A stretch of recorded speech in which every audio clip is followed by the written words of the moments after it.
अस्सलाम वालेकुम गाइज़, अगर आप भी सऊदी अरब में रहते हैं तो अगर आप सऊदी अरब से रियाल भेजना चाहते हैं तो ये वीडियो आपके लिए है।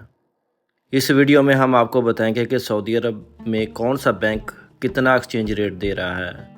अगर आप पाकिस्तान रियाल बेचते हैं तो टॉप 1 पे हम किस बैंक को रखेंगे और बाकी इस बैंक में हम 6 बैंकों का तज़किरा करेंगे।